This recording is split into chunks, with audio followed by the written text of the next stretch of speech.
I'm going to put the screen.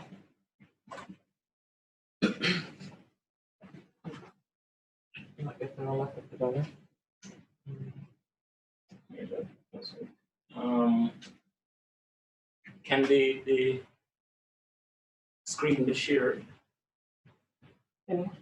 So would it be shared simultaneously with this, or it's either? So what they, when you're sharing the screen, all they're seeing is what you're sharing or not. Oh, okay.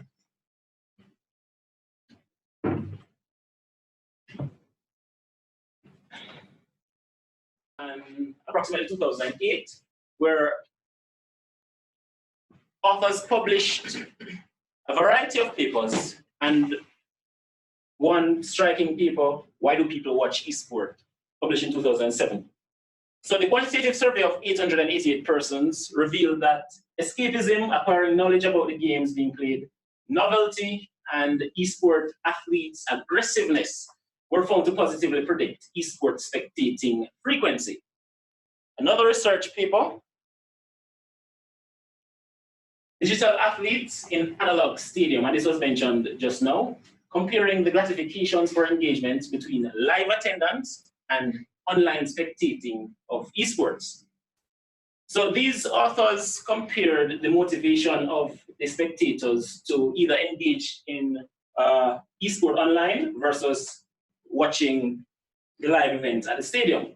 And the results indicate that online spectators rate drama, acquisition of knowledge, appreciation of skills, novelty, aesthetics, and enjoyment of aggression higher than live attendees, while the live attendees preferred social interaction and the physical attractiveness were rated very highly.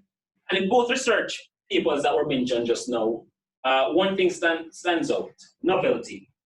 This is a new area. Everybody is curious. What is it about? How do we become engaged? And there's something that is striking about the eSport genre as well. It's a very dynamic genre. Now, if you engage in an eSport event, say January, and you try to become engaged in that very same eSport event in December, it's a totally different experience. It's constantly changing. There are updates almost weekly, and this improves the sport and keeps the audience and the players very much so engaged. But there are research gaps. And what I personally would be interested in are the biochemical markers for stress response and anxiety in eSport athletes. What is the effect of doping? Can eSport athletes dope? Are there any benefits to using stimulants in eSport athletes? What is the economic impact of eSports? And the list of possibilities for research is endless.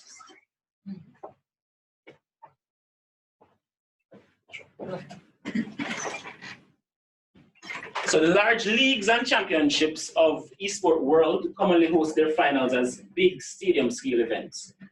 The qualifiers, you may have qualifiers anywhere in the world, but the major events such as the Fortnite tournament held last year are usually in a stadium. An example of this at the end of July 2018, the Barclays Center in New York, and that's the area that hosts the basketball team, the Nets, hosted the finals of the Overwatch League, and the tickets sold out extremely quickly. And this is something that we could mimic here as well in Jamaica. What are the advantages of eSport when you compare this genre with traditional sports? Access. Access is a very big one. The barriers of age, gender, physical location, physical ability are removed. Anyone can play. It doesn't matter your age, doesn't matter your gender. Issues that are currently affecting track and field, such as transgender athletes, intersex athletes, will not affect esports. It is less subject to environmental changes. Climate change significantly affects the physical traditional sport. You may be aware that the 2020 Olympic Games may be cancelled as a result of the coronavirus. The esport is one area that is less susceptible to such pandemic. It evolves quickly to keep spectators engaged, and as was mentioned before, there are weekly updates, and the game continuously adapts to the spectator and the player's needs. Disadvantages. eSport events are only possible where there are high-speed internet connections. The nature of eSport may promote problematic gambling practices, such as in the case of loot boxes, skins, where players are probably given an advantage to pay to win sort of a situation.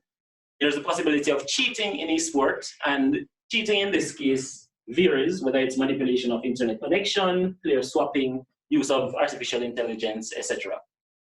And what are the possibilities for the Caribbean and specifically Jamaica? Now, we have with us Mr. Gregory Moore and Mr. Andrew, and we have invited them to present the growth of eSport in Jamaica, and I now invite them to come and give us their take. Thank you for listening to me so far. Let me switch.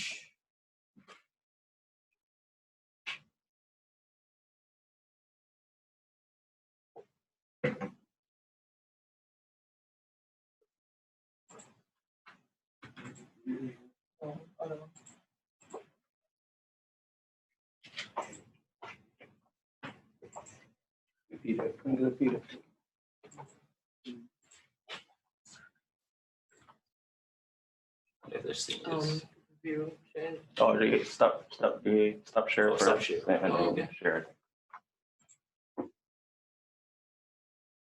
This one? Yeah, that's it. Full screen again.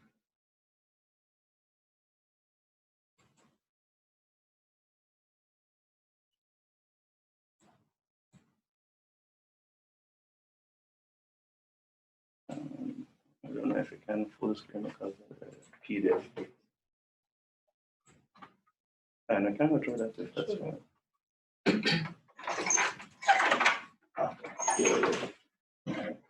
Thank you very much, Aline. All right, good morning again, everybody. As I said before, my name is Andrew Johnson. To my right is Mr. Gregory Moore, and the gentleman in the back in the black shirt, next after red shirt is Mr. Ryan Moore. We are the founders of the Jamaica eSports Initiative, and of course, I'll go through a little bit about what the JEI is about, what eSports is really about in the Caribbean, and a little bit of statistics, of course. And it will be a bit about what you already know and didn't know you knew, and a little bit about what you thought you knew, but you didn't know. All right, so let's go through the first part of it as what do we do? What is Jamaica eSports? Oh, I was switching. Okay, so to go through a little bit about what we do. We are the national governing body for esports in Jamaica. Not only in Jamaica, we are the only governing body for esports in the Caribbean. A little bit about what we do. We develop athletes. Of course, when persons see the word athletes, people think about it's esports, it's video games. Is this a sport? Right here. And as of 2019, esports is actually considered now a sport and will be an Olympic. Well, will be in the Olympics this 2020, if the Olympics goes through, as I already mentioned before. We're responsible for the development of the community. We provide resources, structure, and guidelines for esports and video games and video gaming in general. We bring awareness through meetings like this, qualify and manage the national team. Of course, considering that we're the national governing body for esports, there's going to be times when we need a national team to represent the country, and we're the ones that are going to be responsible for qualifying and managing that team. We attend global conferences and tournaments. Of course, our last major tournament we went to last year was Evolution, which is the biggest fighting game tournament in the world currently. We actually took athletes there and we competed and we did very well. It was actually our first outing. We train officials, of course. We have a room where now currently at TIC location at UTEP, where we actually have workshops that we are doing to train persons in esports, persons who are already involved in esports and persons who are new to esports. We train them in disciplines such as TOA, which is a tournament organizer, organizing events, being able to actually have an event and understand how to work machinery, how to do shoutcasting, or what they call commentating, things like that. And there are many different things that you can get out of esports and that can be taught. We also host events. We have been hosting the biggest esports events in Jamaica to date. We have a tournament series called Mash the Button, Plan Pro Circuit. I don't know if anybody has heard about those, but those are some of the esports events that we've been hosting in Jamaica. And even esports events that aren't hosted by us, we have a hand in dealing with or taking care of the day-to-day running of those tournaments. First in the Caribbean, Jamaica is currently the only Caribbean country with an established esports federation, as well as affiliation with governing entities overseas. Now, a lot of persons overseas who found out about the JEI are very surprised because they didn't know that Jamaica is even involved in esports. So this is something that is a very major stepping stone to becoming a force, or Jamaica becoming a force in the esports industry. Esports is now an exhibition event in the 2020 Olympic Games. So Intel has partnered with Capcom to bring us an esports event.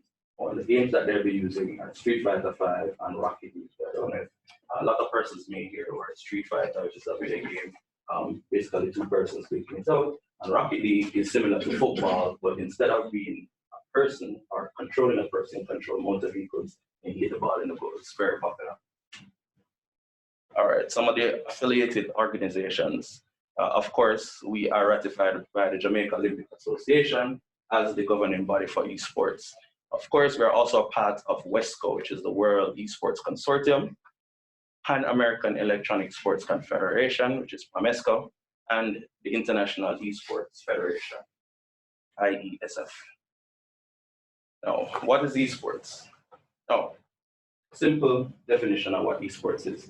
The competitive side to video gaming. It's similar in structure and production value to traditional sports. And when we say structure and production value, you have seen the NFL, last NFL that went, the production value that went into that and the cost and how grandiose it is. You have esports events that are just as grandiose and has maybe even more in terms of viewership than NFL itself. And also the crowds that actually fill the stadiums. We have esports events that fill stadiums even more than a basketball event. Staples Center hosted, I think, a Dota 2 tournament that literally had a bigger crowd than the LA Lakers had in that stadium. It appeals to millennials and other generations aligned with the age of technology, of course, currently exceeding viewership of the NBA, and that's true. A lot of persons see that and wonder if it's really true. That's very true. It's very dynamic in nature. As Aldi showed you before, we not only have games of a certain genre, we span different genres. So whether you're into sports, whether you're into fighting, whether you're into driving, whether you're into whatever it is that you're into, there's a video game for it, and there's a competitive aspect for that video game. Size of the video game industry. So, size of the video game industry currently is 30.4 billion. And of course, video games are separated into sections. You have, of course, video gaming, which is why you can actually have mobile gaming, console gaming, PC gaming, and you have the esports industry. But altogether, the video game industry amasses 30.4 billion, and that is at 2017, 2018. So it has increased exponentially since then. $11.6 billion total box office revenue generated globally, and 15 billion music industry global sales. Now, at the side, they're showing movie and music industry, and combined, they're not more, or they don't amass more than the video game industry. That's how huge the video game industry is. A lot of persons don't know exactly how big the video game industry is because it's something that you just take for granted. You have a phone, you play games on your phone, your child plays games, you have a few friends that play games, but you're really not aware of how massive video games is until you look at the numbers. This is a stadium that we can show you that was filled to capacity at an eSports event. And these are stadiums that aren't traditionally used for eSports. They're sporting traditional stadiums. And these are the types of crowds that we are seeing at eSports events overseas. Another picture, and that shows the massive crowd that's there.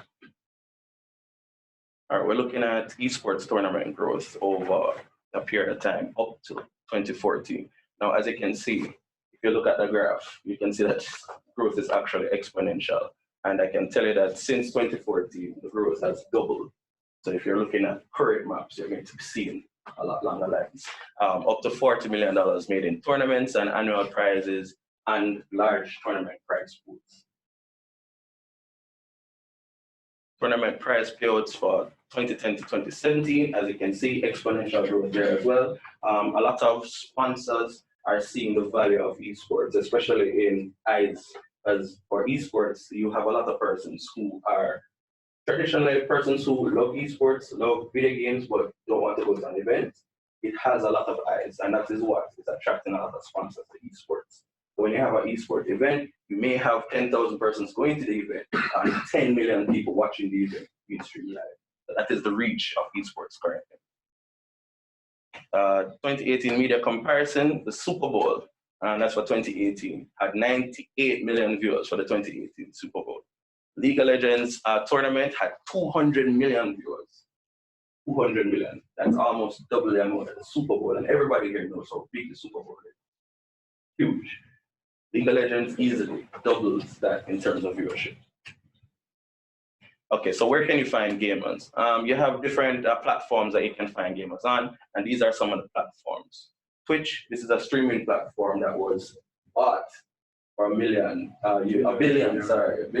US, and that's important to note because by Amazon. Now, you know who Amazon is. Amazon knows who the front runners are.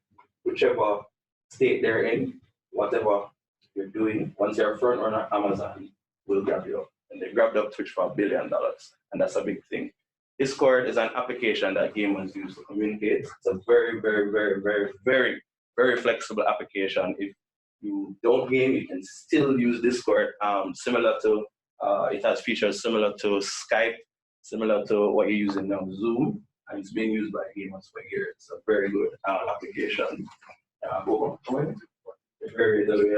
billion persons. There are millions of persons who are using this currently.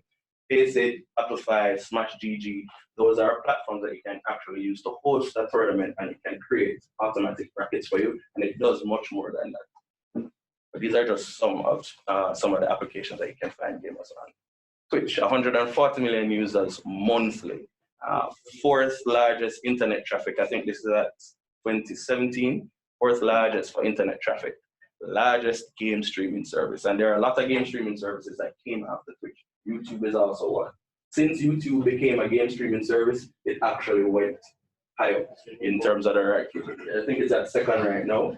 And if you check YouTube, some of the persons who are making the most money on YouTube are gamers. If you check right now, who is the richest YouTuber you know about, that YouTuber is actually a gamer and actually showing or streaming games. Discord, I have 135 million users using Discord, largest communication platform for gamers. And of course, we spoke about Battlefy, Smash GG, and Faceit combined, they have 50 million users across those platforms. And those aren't the only platforms. You have other platforms like Challenge and so forth, but these are some of the major ones. Okay, I don't know if any of you know this familiar face. This is Ninja. No, a lot of persons were asking who this guy is. So there was before the last Super Bowl, I think it was Super Bowl for 2019, there was an ad, and it only had NFL legends who won rings, who have been in NFL, commentators who have been in NFL. But this guy was in the ad, and everybody was asking, who is that guy? I don't know him from NFL. He's actually Ninja, and he's a streamer. He streams Fortnite. He's a gamer, and that's what he's known for. And he was the only person to break into that commercial that was not a part of the NFL. That is the reach and how big and how popular gaming has become. Ninja has over 19 million subscribers. He averages 70,000 viewers per stream. So every time he turns his computer on and decides to stream, he averages 70,000. That's an absolute day. Earns 350,000 US dollars per month just by streaming. And of course, that is just his streaming earning. He earns a lot more from sponsorships, deals, and so forth like that. Team Liquid. Team Liquid makes $24 million of earnings of esports events each year, and they've won 1,049 tournaments, and that's at about 2018. So that has increased since then. Tokido is an athlete. I met him at Evo last year. He's Japanese. He's Japan's #1 athlete. He earns $400,000 US just by playing video games. 69 tournaments, and that is at last year. So that has increased since then. Tons of sponsorships. As you can see, he's actually wearing a shirt that is sponsored. Sponsors actually send them all over the world to compete in esports events. They pay them handsomely, and then of course, if you win an esports event, you're also paid handsomely. Okay, so who has invested? Now, this is just a Q3 2017 esports band tracker that just shows you some of the brands that have invested heavily in esports. And I know you're familiar with, if not all, a lot of these brands. And these are the brands that have recognized the pull and the power of esports and have started to invest major. And this is since 2017. There have been several other brands that have started investing that I don't see there. KFC has invested. I know there's Geico there. Nike, Benz. You have rappers who have invested. Drake. So many names that have invested since then. So this is just a fraction of persons who have invested and who know what esports are, how important esports is going to be to our ecosystem. All right, so that's it for me. I'm just going to move over to Mr. Gregory, who's just going to go over esports in Jamaica. Thank you very much. Yes.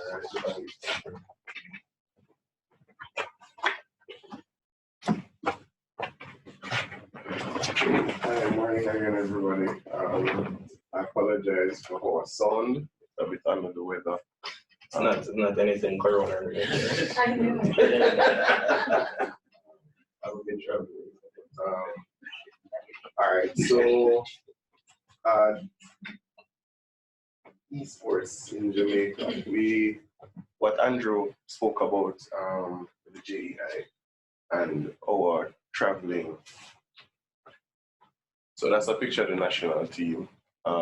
We are a sponsored team as well.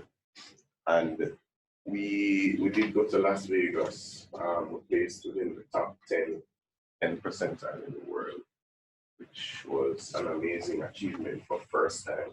And this is when the JEI was formed, it was only formed in 2018. So we are approaching our second year as a JEI.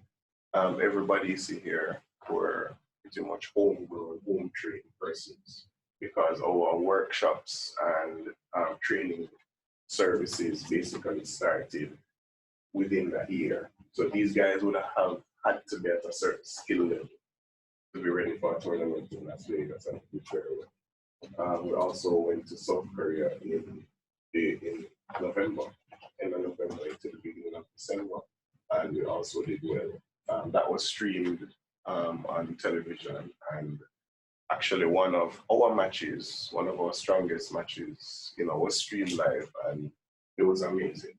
We played against an African nation, and we did very well. We for the experience that we got traveling, we actually realized the potential that esports has. Now, a little bit of history of Jamaica and video games. Andrew Johnson, he's the vice president. He's actually been hosting tournaments since the 90s. And at that time, it was really about bragging rights and, who's the best. I don't know if anybody's familiar with the game arcade that existed, the Sovereign Center and that kind of thing. So those are the kind of things that were happening. Now, the Dr. Brooks, right? So he's,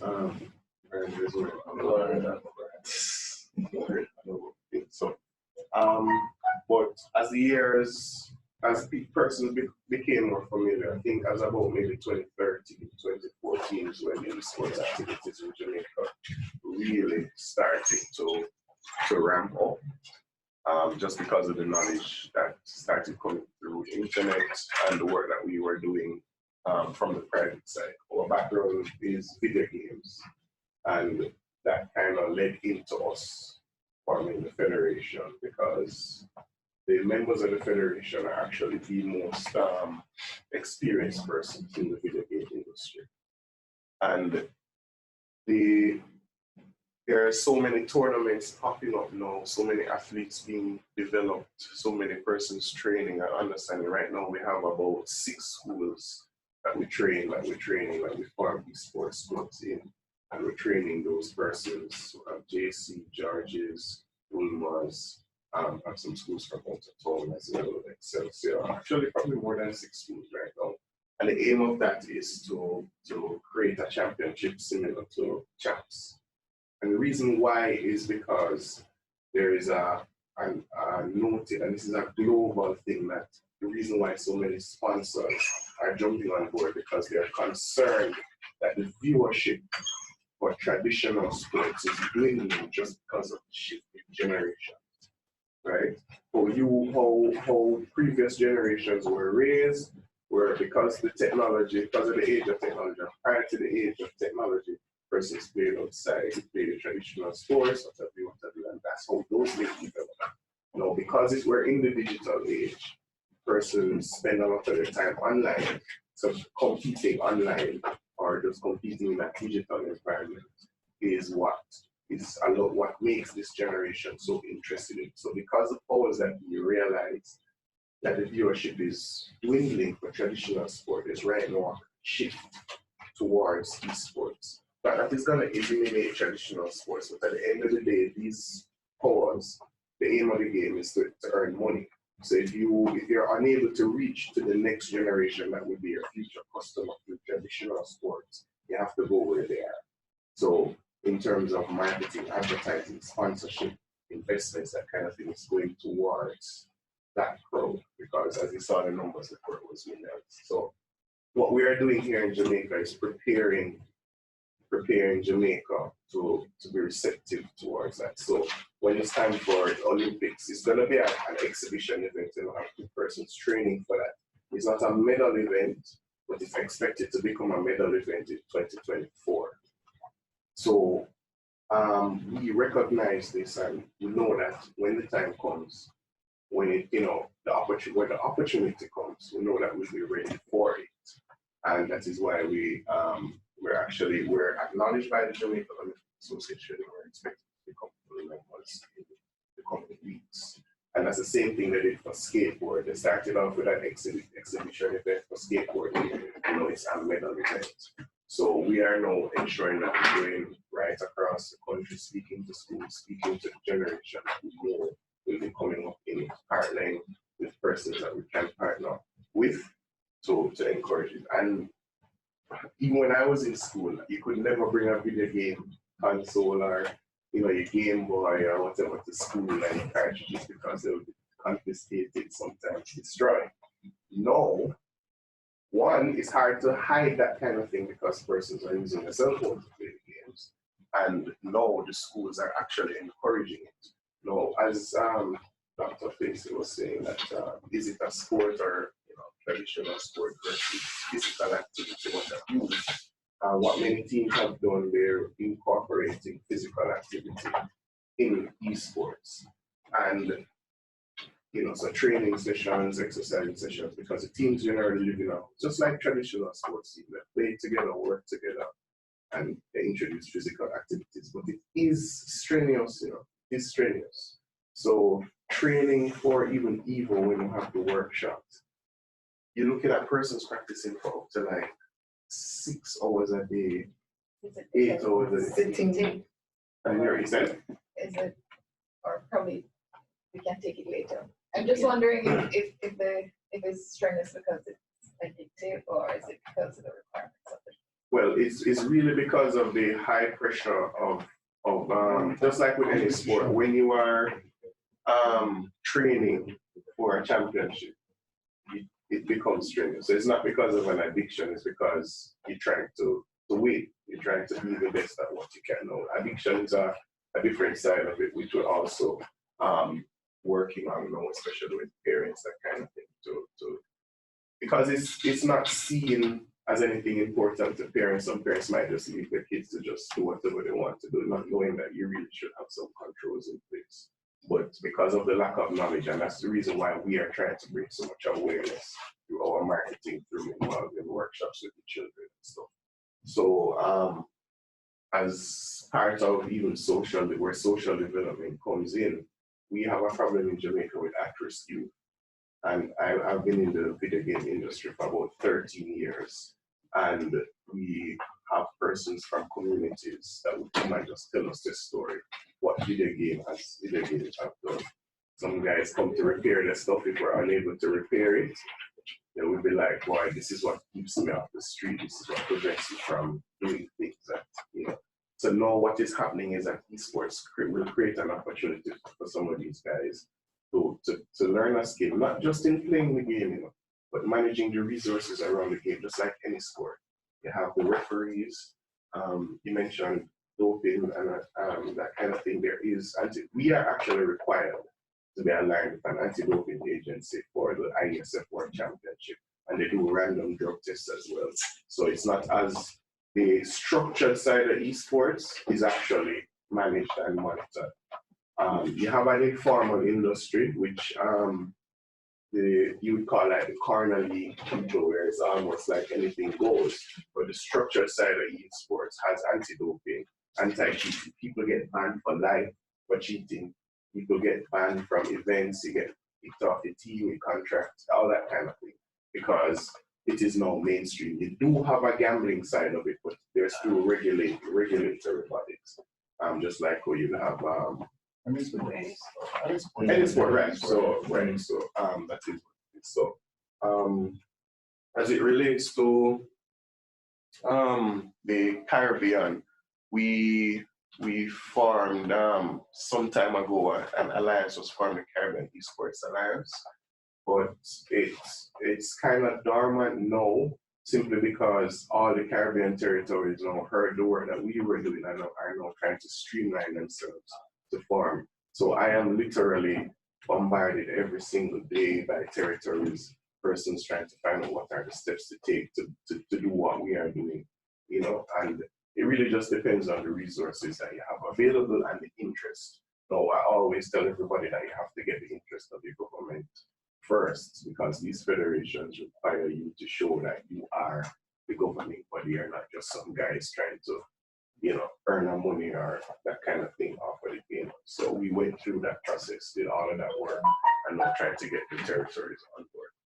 Now, kind of moving towards what we would recommend for you to get involved in the esports.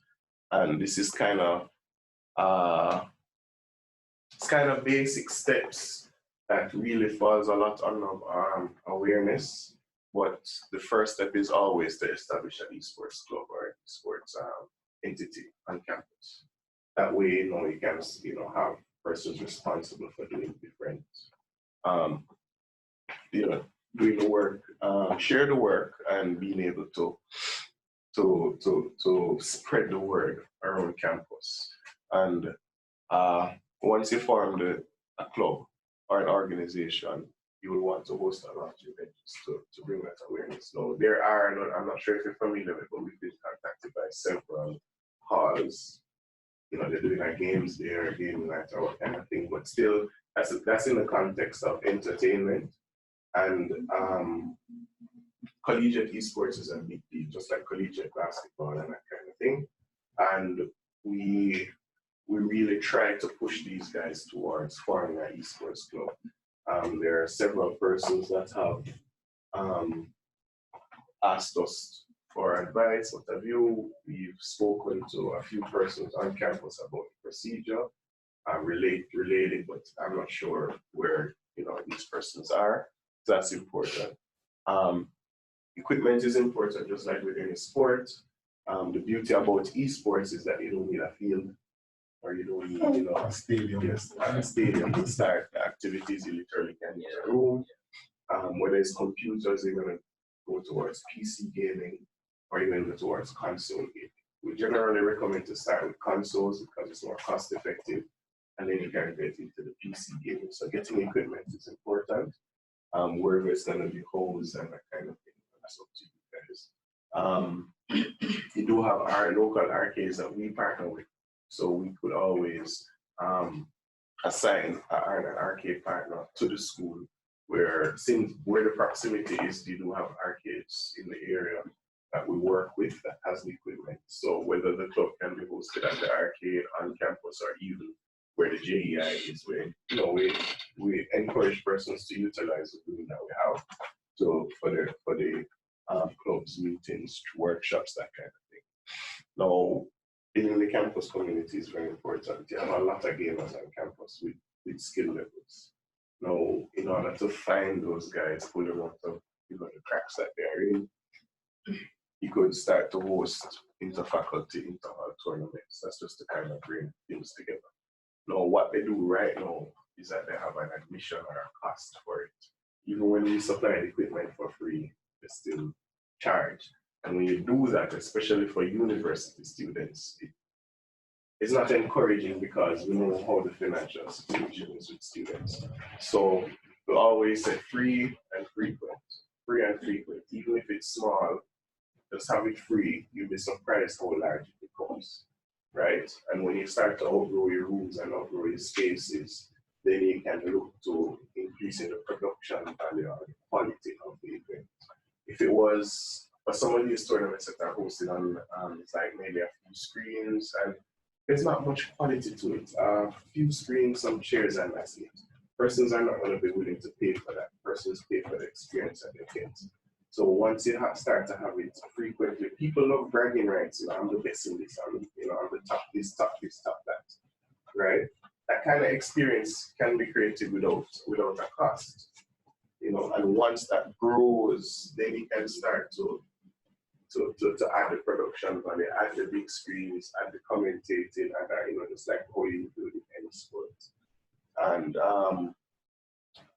start to build relationships. So once you have an established esports movement on campus, there's other schools that are getting involved in the process. And that is when we'll start to see inter-college or intercollegiate activities within esports. So just like how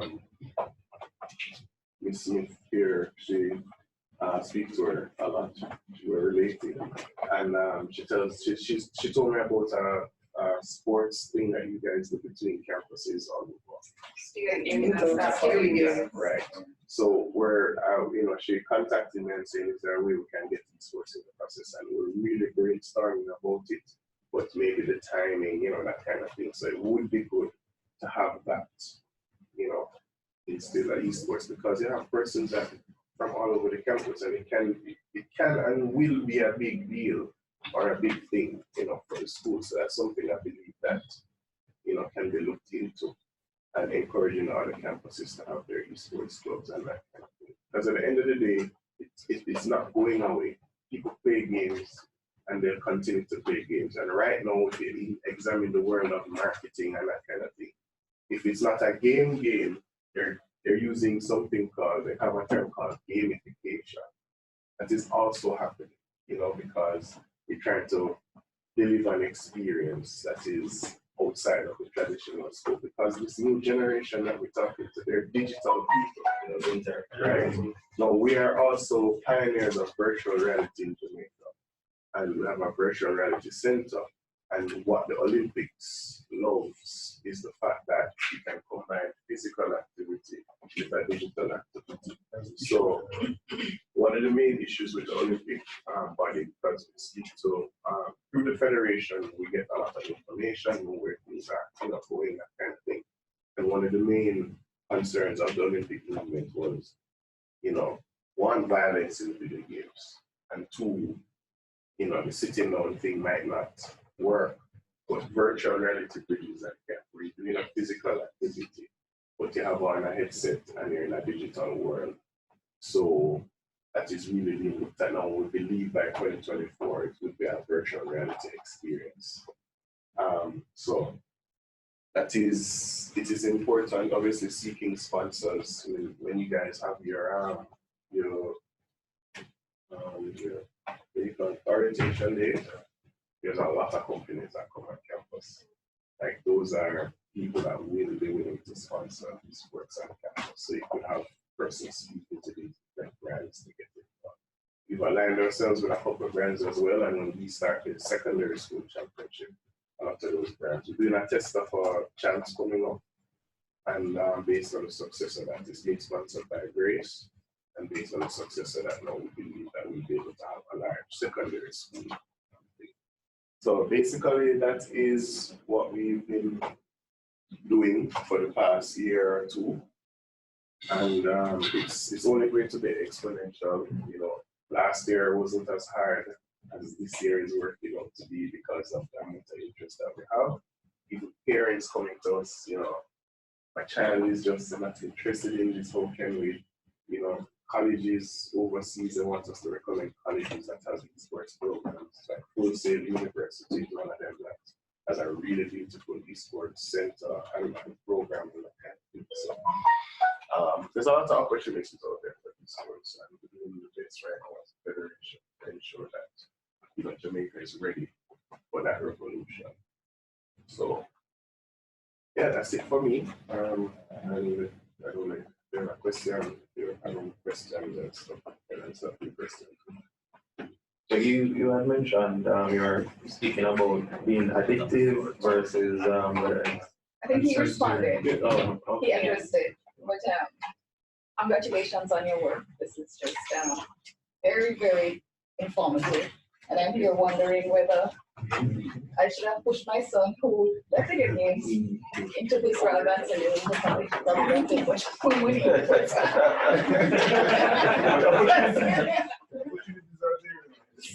And he still plays.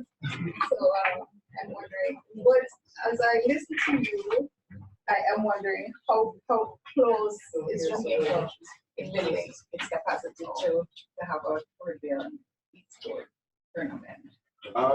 Right now, there are,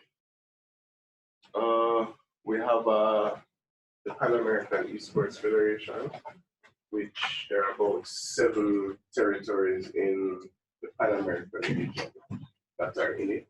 The Caribbean, though, we have the Bahamas, they're just forming their Esports Federation. They should get their acceptance into the ISF hopefully for this year.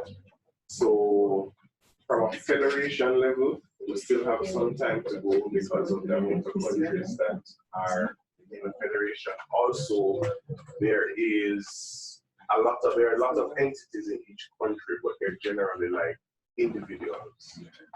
So they're not like a body. So when you have like a few individuals doing their thing, it will definitely take longer because you don't have to. So we have 6 departments made up of about 50 people. And we have an executive body of about 7 persons, and we have an advisory board of about 5 persons. So we're a strong front, you know, and so that's why Jamaica is kind of being propelled, because we have different departments doing so many different things, so many hands in different places. So I speak to the different presidents and the different persons that want to become presidents in the different Caribbean territories, but unfortunately, they're unable to get the kind of help that they want because of the lack of awareness in some of these territories. I think Trinidad probably has like 5 different entities, but none of those entities are a group of persons. They're all individuals doing their thing. And I think one of the main drawbacks for the development of the Caribbean, from what we've seen, is that they're seeking to make a profit too early. We're a non-profit. So everything we do, we expect no return. The only return we expect is growth within the community. That has proven itself. So as I said, free and frequent. When money becomes involved, no, it slows it down. We just had a group of persons that came to our workshops, saw what we're doing, liked the idea, and decided that they're going to start up a thing. We advised them that of how to start, what to do, and they tried. And unfortunately, they were charging some money. And they're immediately, as an entity that has no clue or just starting up to esports, the first thing they want to do is make money. And when that happens, you'll always be at a certain level because that's not the most. You know, when you seek to profit off of a community that is just being built, unfortunately, it takes some time when your profits. If I can just jump in to that question, based on what the state of play is where Caribbean is concerned right now, we have a pretty good relationship with a lot of the main stakeholders across the Caribbean, persons who are looking to create esports, either an esports foundation or esports, just like us esports body. And we have been advising them of how to go about it, and they're actually going through the process of going about that now. So it may be a little while before we can see a big event that encompasses the entire Caribbean, but it's something that is actually happening. So it will happen. If you do it though, you will just jump it. Right. And a lot of the places are looking to Jamaica to be represented of that because we're the only one that started or has gotten this far. So they're looking to us for sure. I have a lot of questions myself, but we have persons in the stream who has questions. Kervin? Yes, Ali wanted that. I have two specific questions I'd like for it to be addressed, honestly. With regards to esports, in the early part of the presentation, you did have some data on participation numbers as well as the income stream from esports. I know we tend to generalize a lot, but especially if you look at the approach to sport tourism. How then do you see the concept of esport working in the Caribbean region, knowing that one, we have a consumption and a participation problem with sport, albeit it falls outside of the purview of your original sport, right?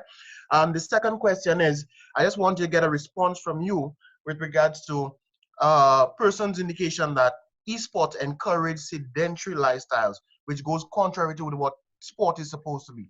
So, thank you. These are my only two questions.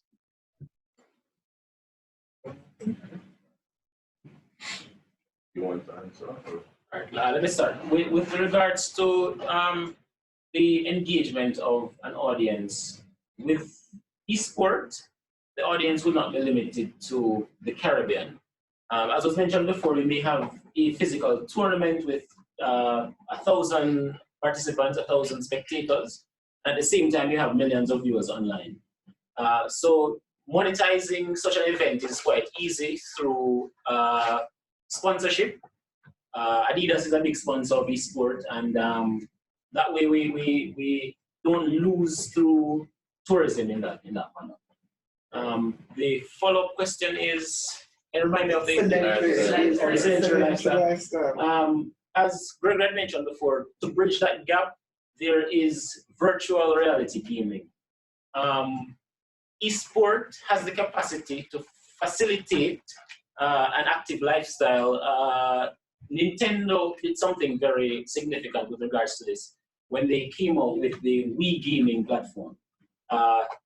You get a good workout, but you're still enjoying yourself playing a game.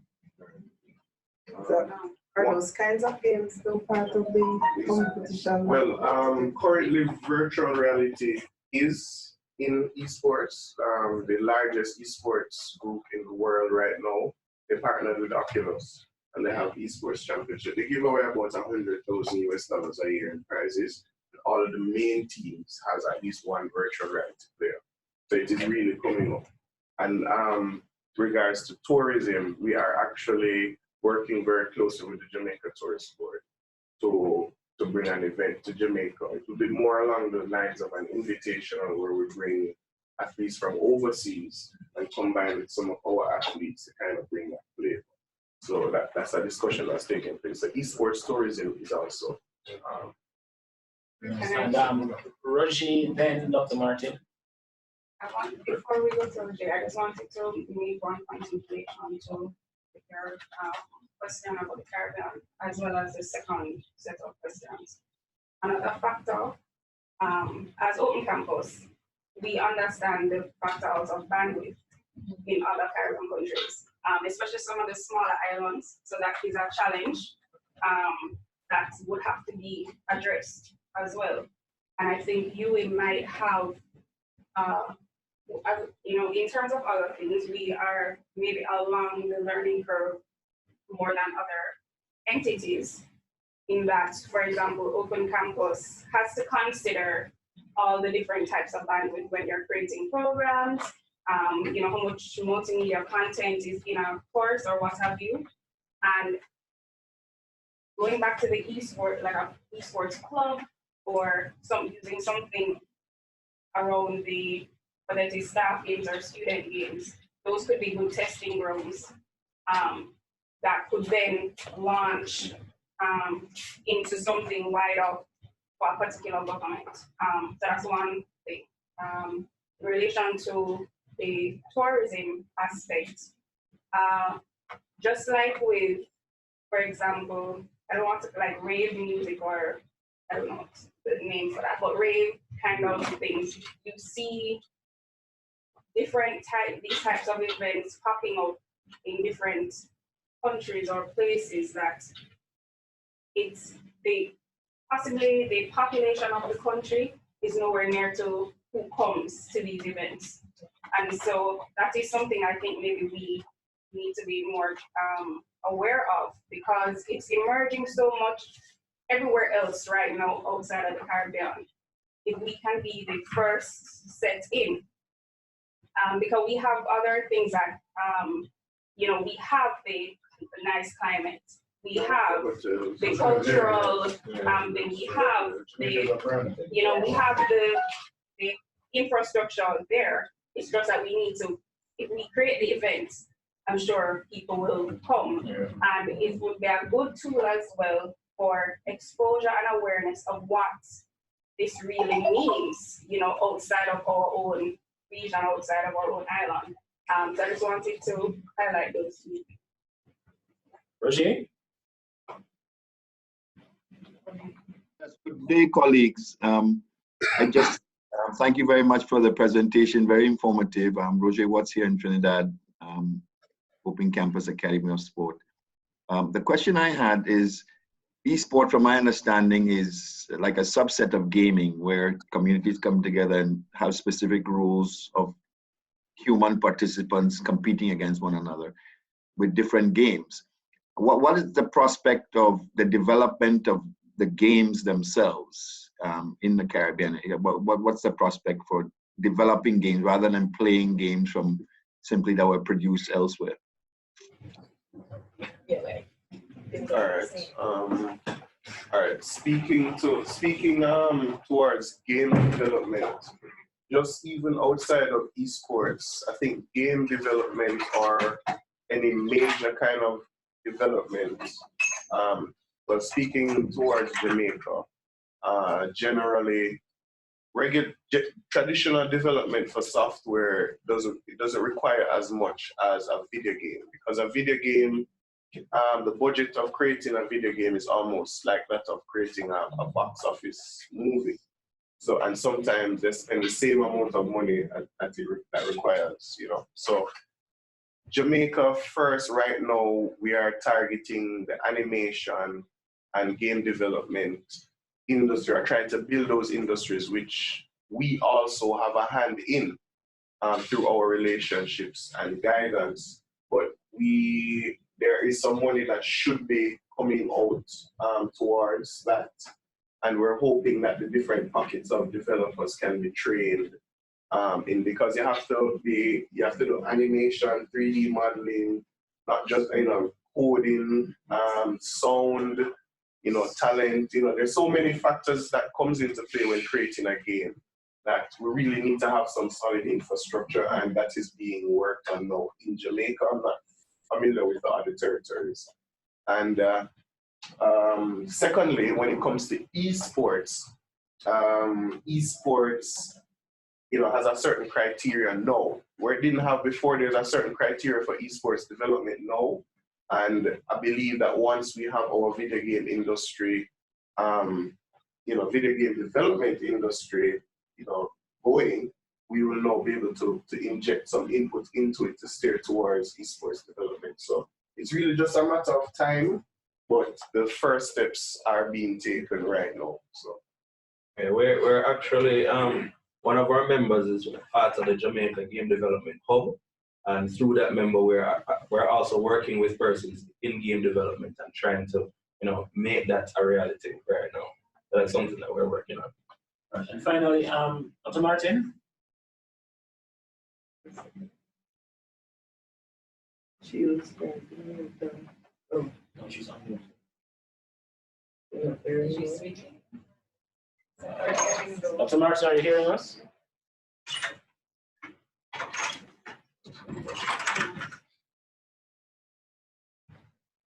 All right, so we're not hearing anything.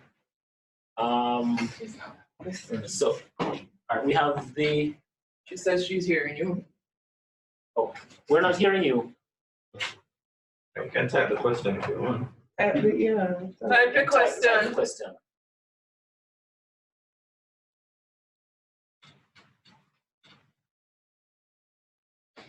And in the meantime, I don't want this to be just one seminar where we talk and then don't take action. We have the head of Intercol here and the head of athletic development and training. So one of the reasons for inviting you is to give us some direction on how we can establish, and you did provide quite a bit of information on that, and we'll be collaborating with you to get The gaming center.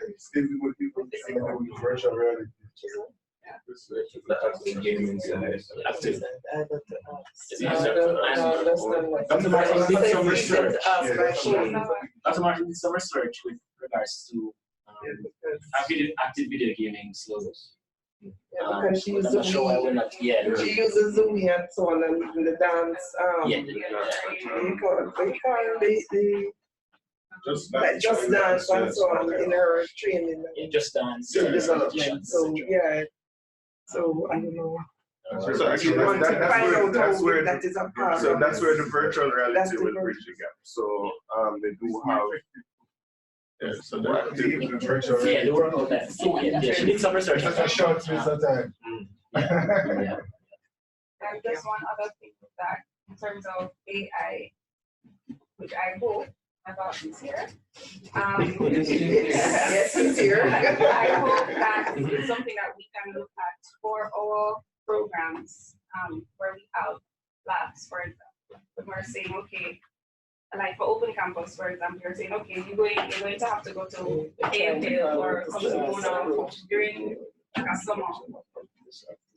AI can help us not have to do that.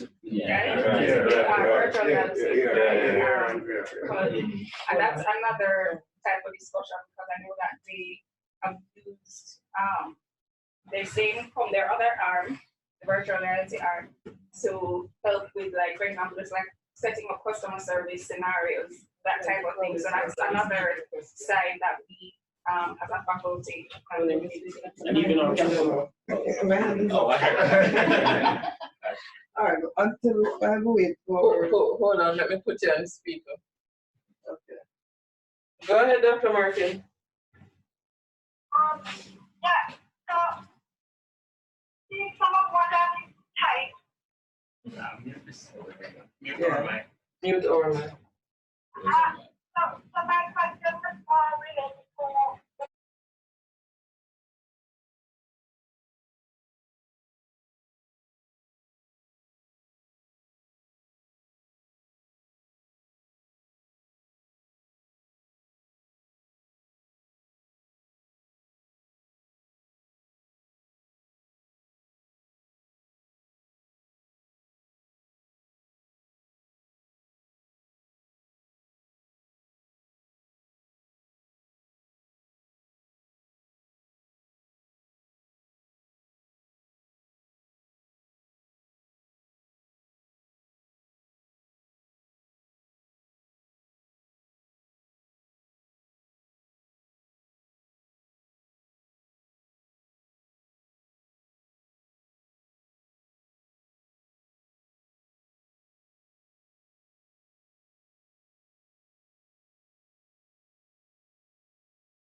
Hold on.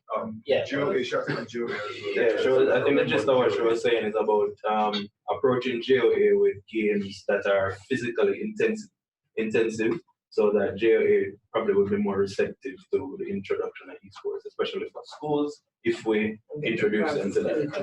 Right. But the truth of it is that JOA is really all for esports, because ever since the formation of the Jamaica eSports Initiative, JOA has been bombarded by several countries about how we were able to get the JEI started and what initiatives we've done. So they are well aware of the importance of esports. And of course, if you talk about esports, especially professional esports, physical fitness and also mental fitness is a big part of it. So even when they're playing traditional games that you sit down and play, the importance is impressed upon them to be physically fit and mentally fit to be able to compete at a certain level. So even if you're sitting down and playing a game that you traditionally sit down and play, you know that fitness is a part of it.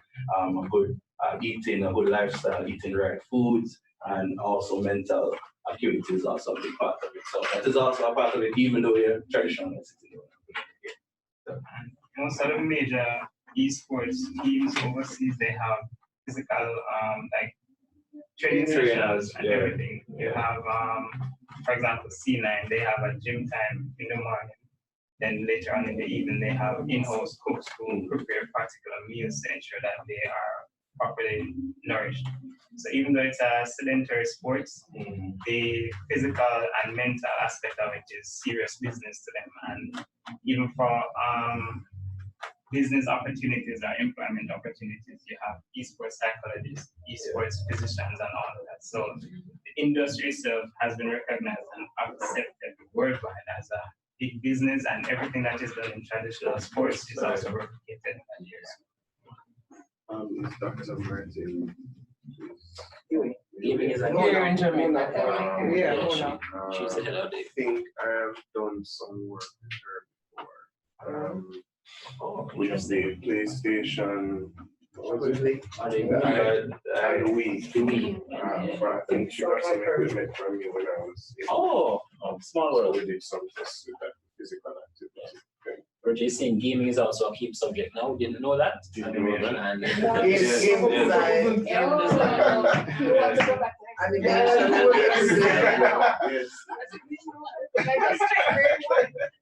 you're ready to go back to high school? I'm not. Nice to hear from you. I have one The first project on server. Yes. The hand up long time Go ahead. Okay, so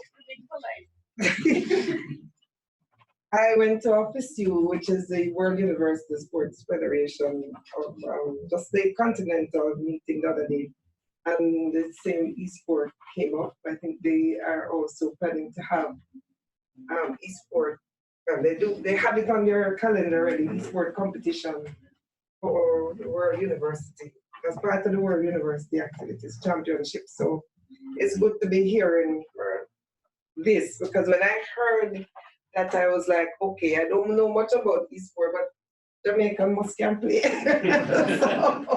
so I'm thinking, we need to try and find a Jamaica University team to participate in the World University eSport grant. So it's good to be here and to hear this. Now, one of the problems we have in intercal sports is, there are lots of traveling and so on, and the institutions complain about having funding to go to all these events, and sometimes as a result of that, not participate. So I'm wondering if this eSport would give us an opportunity to have people participate, but from where they are, and not having to always come to Kingston or Kingston go to Montego Bay, and so on for every little activity. So if that is so, then I would need you to give me some guidance as to how I can, incorporate that in the calendar of activities that we do, and how to sell it to the institutions. Because I know the students are playing. My students, whether it's FIFA or whatever else, they're always playing something. So it's not that they're not doing it; they're doing it. It's just now to put it together and have it structured, and see how it can become an intercollegiate competition but not have the same problems that we have now with transportation and all this cost of feeding the athletes when we send them around the place and so on. So that's one. The next thing is UE Games. We are sitting, most of us sitting in the room here and there are UE Games. But again, UE Games is fraught with financial challenges. Now, can eSport be a part of UE Games? But UE Games next year is in Trinidad, but I don't have to pick up 30 people from Jamaica to take them to Trinidad. But we can have that inter-campus competition without anything. So what we're speaking to earlier, as I said last year, Dana and I sat down for a good while trying to plan out how to include esports in the UE Games, right? And we're kind of working out the logistics of that. So what most tournament organizers do for global events is that they have qualifiers that are online. So, you, as you said, sending a team of 30 persons. Right. So if the infrastructure was created, because we know there are reservations or bandwidth is concerned, we can choose a specific type of game that doesn't require a lot of bandwidth. Because it really, how it is now is that there are so many games that you can choose from. We can stick to one genre or maybe two, right? You can host qualifiers online between the campuses and then just say the top 8 or the top 4 from each nation or each campus will go to that final championship. And then you just stream that. UE Games are streamed right now, like it's something you can, or you can set up the infrastructure to stream it so that everybody can see what the championships or the finals look like. So it's definitely something that can be done. And it goes the same way for the first question, where I know that secondary school level has a higher, well, there's more money pumped, more spectators for champs, that kind of thing. Yeah. So our first target is that. So that is already underway with our sponsors to start that program. But we would really like to get in. So we're already in with UTEC. And Dr. Facey had called me. We had spoken a long time. So once we start the program with UE, one of our members is also one of the winning persons for Caribbean Girls Act from NCU. So we're gonna get NCU on stream as well. So it's not a very long time to go because, as I said, we have a lot of persons working with us now. So the time should be shortened, but it is very possible for the intercollegiate. You can still do college qualifiers, and then we'll have a finals in Kingston. That kind of thing. I'm thinking, you have 3 people involved, 3 institutions involved. You start out run a competition with those 3, right? And then everybody's like, what's going on? We want to be a part of that. So, we rather than wait to have it in all the institutions, is just to start. Yeah. And people get immediately involved, know that this has come up. We've been waiting on the time to come and have a discussion. So it's really just for us to sit down and plan out how it will go. We can do just a proof of concept, just an initial trial run between the colleges. Right. And then, but I would also suggest that we start with the inter-faculty, inter-hall stuff immediately, so that we can, what happened is that, all right, so give you an example, when we went to Wilmot's, they had 300 boys for us to qualify, and that's tedious, because they didn't have an esports club as yet. So when you establish an esports club, it kind of eliminates a lot of that stress, because we only will work with the esports club. Okay. You get me? To kind of eliminate all the other things. So now once that is streamlined, will help, because once you announce that intercollegiate esports, I guarantee you're gonna have a couple of thousand persons trying to qualify. Versus for other sports, you might have maybe a couple of hundred. So there's some streamlining that has to take place on the campuses first before. But as an entertainment thing, we can just do a UE versus UTEC thing, and just to see what the response is. So you have any regulations for the eSport? Well, as a governing body, we're the regulatory body. So our regulations are handed down from the IESF. And right now we're not really enforcing anything right now because it's still in its infancy, and we don't want it to be like, okay, we're trying to calm down or prevent people, because it's a very informal industry, especially locally. You have a lot of different pockets of persons behind it, so it's informal. One thing that has been done in the past is that prize money has been promised and not paid out. So those are the kind of things that we are really mostly concerned about, because when it affects the players, it affects the industry, it affects the community, and people will now kind of just distance themselves from it after one or two bad experiences. So as a regulatory body, we do have a lot of regulations on a disciplinary committee, but we're not enforcing anything right now. And it's just not the right time, but that is in place. So how the tournament should run, the structures of the tournament, that's kind of the guidelines we work with. So that's how we're providing certifications to referees, to tournament organizers. So once they're certified, you know that they've been trained in a certain way to conduct an event, in a proper manner. And when you say you had to qualify the boys from women, what do you mean? Okay, so because it was an inter-school competition, there's so many boys interested in being a representative for their school. Okay. You have to, kind of 300 from like 300, I think. And that was just from first to third one, but that wasn't the paying my income. Right?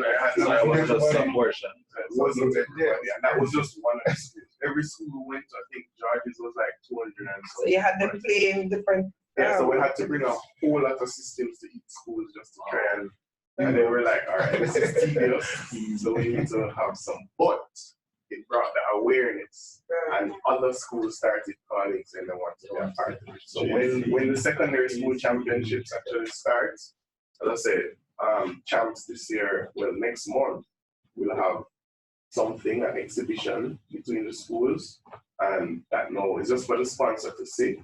And then we also had a competition in the summer last year that very important person attended. And it sealed a sponsorship for us for the secondary school thing. So yeah, Chair, I had a question.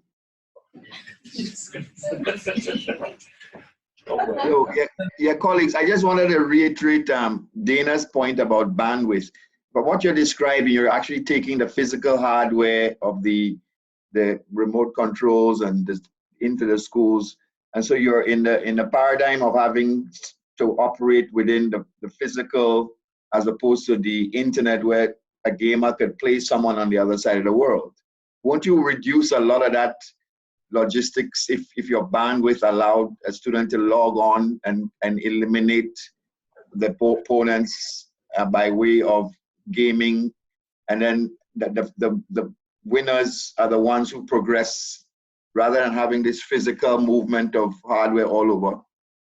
Right, that's correct. That's what we're discussing. So that's correct. So we'll have the qualifiers locally or online, and then the top 4 or top 8 will travel to a physical location to compete in the championship. And even with regards to hardware, eventually hardware won't be a significant problem as we are developing streaming. Google Stadia is one, PlayStation Now, etc. There are streaming services available that doesn't require as much computing power. Yeah. How could you advise the university at Mona to increase their bandwidth? We have a perennial problem at Mona. Wow. This is just a massive question.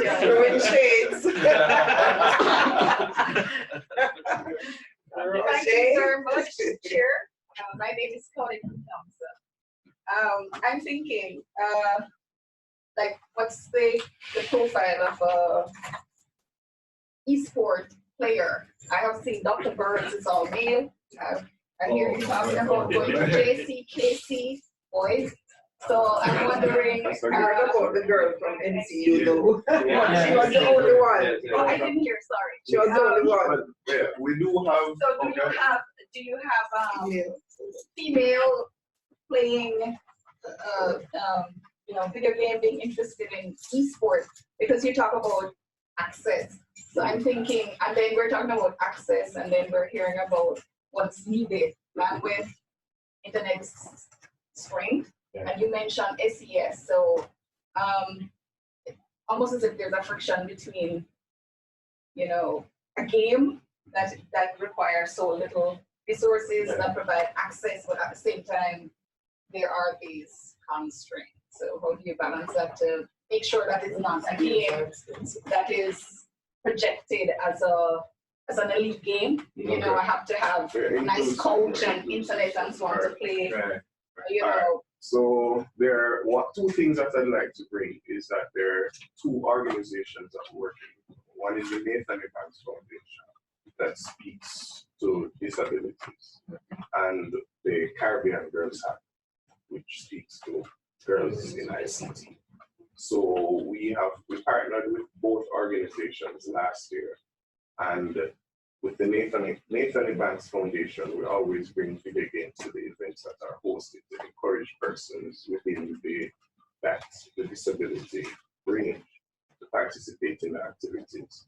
So we do have a plan for that, and in order to execute that plan, there's a lot more administrative things that need to be done. So what we're kind of pushing right now is just to stay kind of focused on the main things now, just because that is what, that's what is happening now, and it allows us to kind of open the doors. So the Caribbean Girls Act, there's actually going to be an all-girls championship as well that we're planning with them. But so many things that we're planning, trying to take everything in stages. But that conversation is all the way in Switzerland. So funding is coming from Switzerland for the Caribbean Girls thing. So inclusivity is very important because it's a requirement of the ISF to have females. So one of our athletes is actually going to be inducted in the Players Commission for the ISF.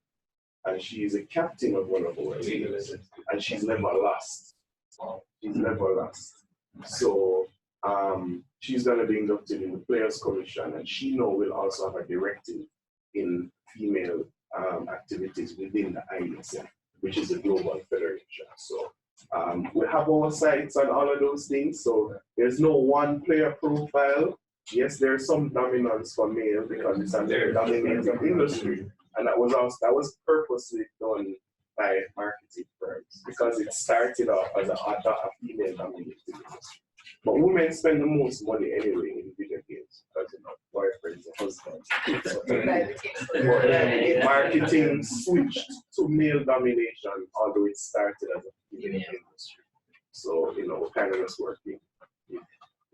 If I can comment on that, we have a huge community that we control through Discord, and what he spoke to was female players who are actually competing in esports. Now, if we look at the community, there are even more female players who just play the game and don't compete. So you have a lot of females who actually are active players who play League of Legends and other things who probably think that I don't want to compete because it's not that serious for me. Or some of them say hey, it's a male-dominated thing and feel kind of, So we are trying to also bring those persons into the program. But there are a lot of females who are part of it. So what is the basic equipment that you need to start? Because you say, we're talking about you don't need fields and so on and so on. But if you guys won't play football, you just need a ball. And you find any open space and you need to run this game. Exactly. So when you talk about how infrastructure outside of a major event, which requires a stadium and so forth, infrastructure, you need computers, like a computer lab with a certain spec system. Those systems can last up to 5 years or more, depending on how much. So compare like a track and field training facility to a computer lab. You're spending way more money on a track and field facility because you need about 10 computers, right? So you can have 10 standard computers that are, have a certain spec. We have right now, they're purposely creating esports games to not require a lot of resources. And then, as you mentioned before, with the streaming service, you can use a regular laptop stream the game to your system. And do it. So some people play using consoles, which is a Nintendo and PlayStation, what have you, and then you have PC games, and then like we mentioned before, you have the virtual reality side of it. So most colleges right now, they only have between 10 and 20 computers for the esports program. And those computers can be used for game development and animation. So it can serve 3 purposes once it's scheduled in the lab. So I can't just take up my little laptop and come to They probably won't have the spec for a good experience. Well, it depends on what your experience is, because I see listed there's a wide genre of games, different games. So on my PC right now, I have a regular work PC. I can actually play competitive with Hearthstone. Hearthstone is a card game that is very popular and has a lot of esports events, and I can play that on my PC. But you have other games that might be a little bit more harder intense. It depends on what you're doing. So mention of the mobile esports. It's emerging regular cell phone games compete. I know you spoke about, you're asking about cost.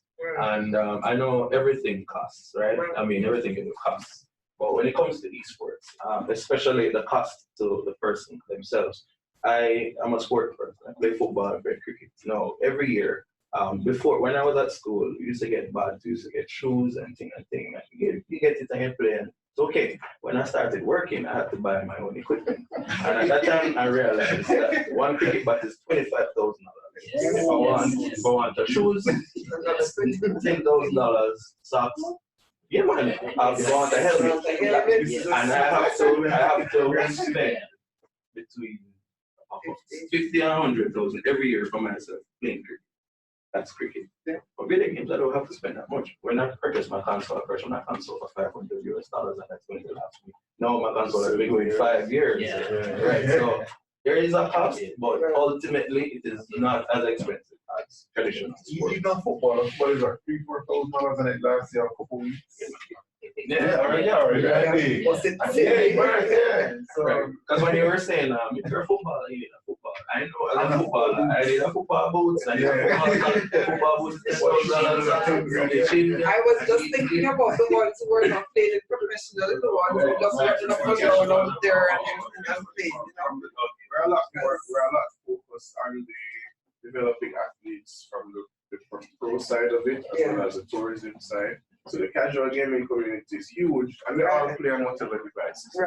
But if you want to convert into that, a level of it personally, All right. Last defense. Gotta go.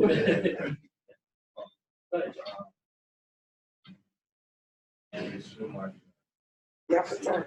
Not hearing. They have to hear you over there. So you're first year? First year. What is your science?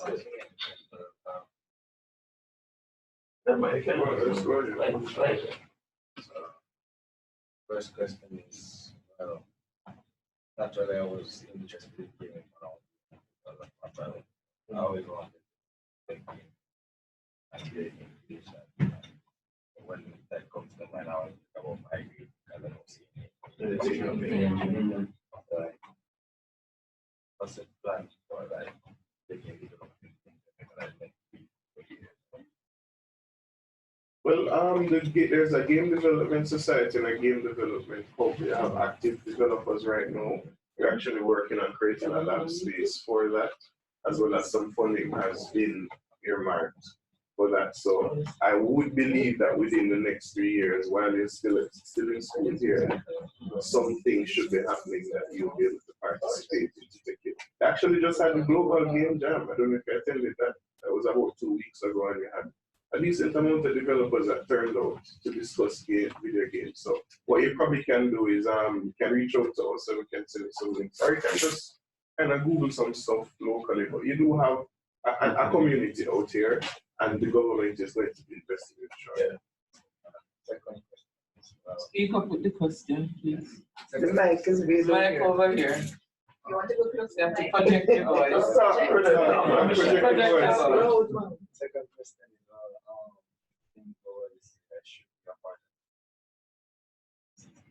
so one of my plans was to bring actors Okay. All right. Well, we'll have the right persons here. Yeah. So We've been working on like first rate funding. That's because so, you know, like for connection and stuff. Right. Issue, like interest of persons, as I said, some actually don't see you. So like, it's just like, how do we go about organizing the hall?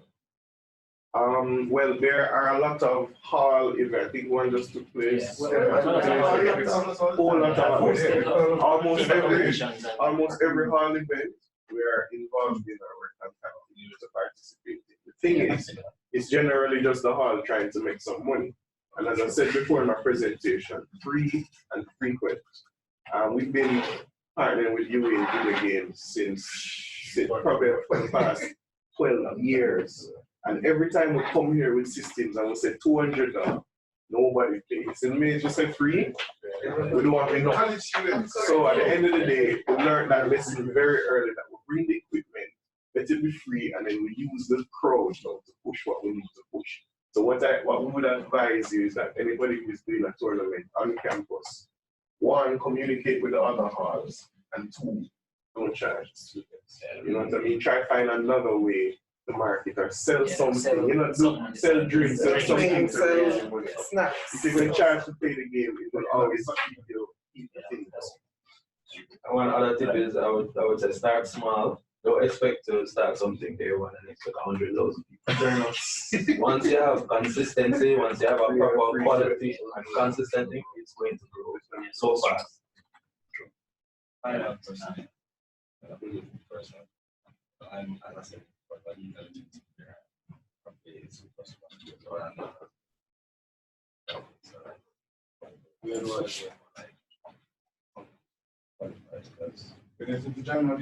Well, yeah, John is discovered, and this gentleman right here, Dexter, his organization does weekly events. So you can participate in his weekly events. And for us, qualifiers for the national team status, you just have to listen out for those. But there's a Smash workshop that happens 3 times a week. And right now, they're at UTEC. So you can go there and you say you're not as good, but I guarantee you our coach will turn into somebody good in a very short space. And just to say, as I said, the World University Games have an eSport competition. It has to be university students. Right. I'm sure we can find a team. So what they generally do for each country for the collegiate esports is that they have local collegiate championships. So like an all-star team. Since we don't have that yet, But it can be done. Once the school is interested in participating, we can provide all the necessary resources to get it ready. So we just have to speak more. Very good. Thank you, JIE, and thank you, participants, both online and here. The seminar was scheduled for 9 to 10, and as you can see, the discussion was well needed. Guys were sticking around.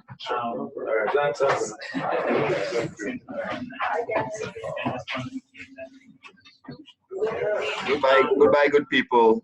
Bye. You see, even with like